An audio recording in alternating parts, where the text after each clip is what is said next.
There's really no other way to put it. 2018 was an absolute wild ride of a year when it came to memes. Some of the best memes I've ever encountered on the internet came from this year in particular. However, the massive changes to how meme culture operates that occurred in 2018 have, like any other occurrence, had some positive and negative traits to them. If you kept up with meme culture in any capacity throughout 2018, I assume that you have noticed that memes seem to die much faster nowadays, with most of them usually dying in no more than a week. But why? What could possibly cause so many memes to die so quickly?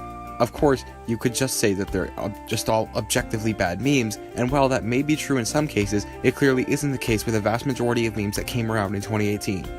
So, there just has to be a different reason.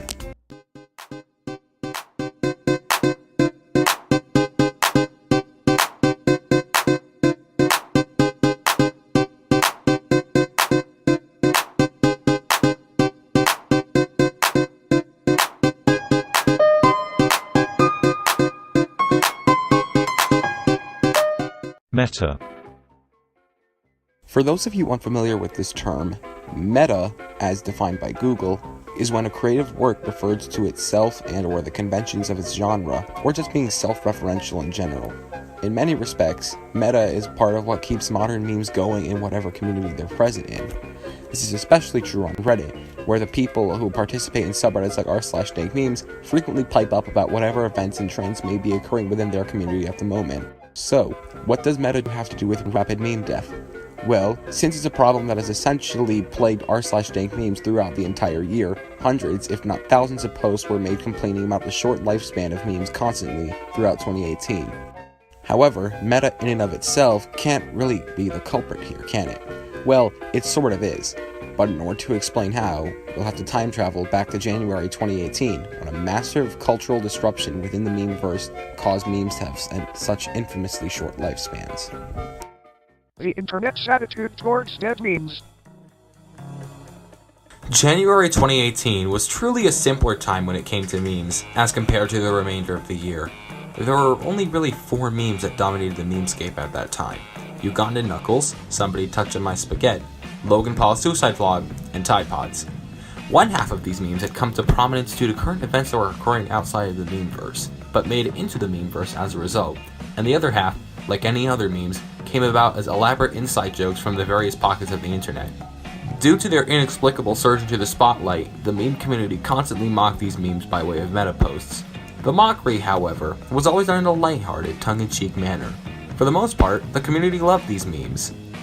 However, in an unfortunate and initially shocking turn of events, none of these memes managed to survive past that month.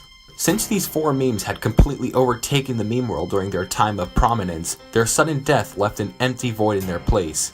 Everyone simultaneously realized that these memes, due to their astounding popularity, had been overused into oblivion. They had become dead memes.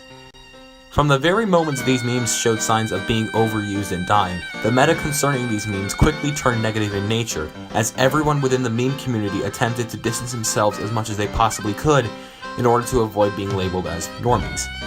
People who ruin memes and cause them to die due to their lack of understanding of them. As such, a very dangerous precedent was set forth throughout the meme community. If you still found humor in a meme, or still posted a meme after it was arbitrarily declared dead, then you were a normie. This meant that all it took for a meme to die was a couple meta posts saying that it was dead. The wave would spread from there. As such, memes would only last about a week, then 5 days, then 4, then 3 or less before being killed off at the pace of light, day after day. The exceptions. Throughout 2018, there were fortunately many exceptions to that rule of not lasting longer than a week. There were, in fact, many memes that managed to last 10 days or even 2 weeks, and due to their magnitude were able to dodge the meta that would normally kill a meme at that time. But even then, that pales in comparison to how long memes lasted before that.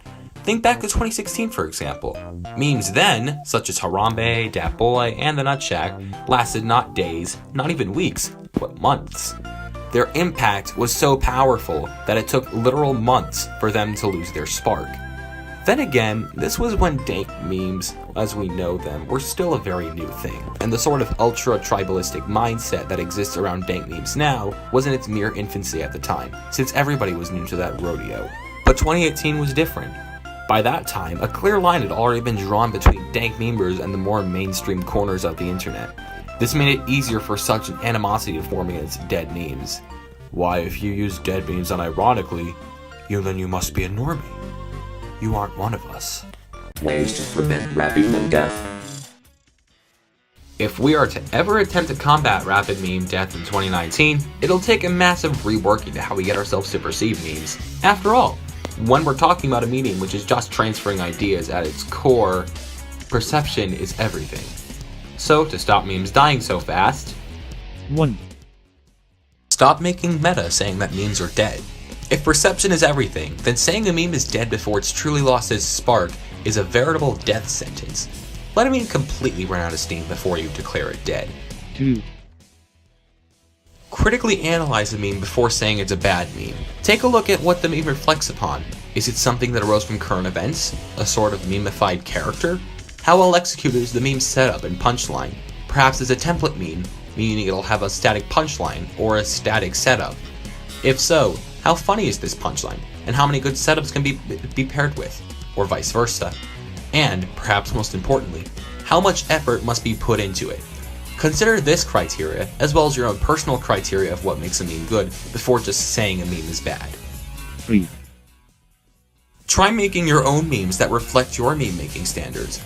Memes require community participation to thrive, and by making your own memes, you may be able to refine your own taste in memes. I believe that if we simply look at memes in a different light, 2019 can be our best year yet. So, I encourage you to get out there and go wild with meme making. Oh hey, if you enjoyed this video, please like it and subscribe to my channel as well. I would also appreciate feedback in the comments, because I'm always looking for ways to improve in general, but especially when it comes to the content I'm putting out here.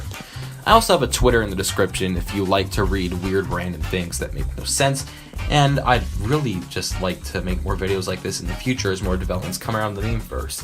If I get more support from this one, it'll be a good sign, I suppose, that people are looking for this kind of content. And if not, well, I know what to improve on. Alright, see you later.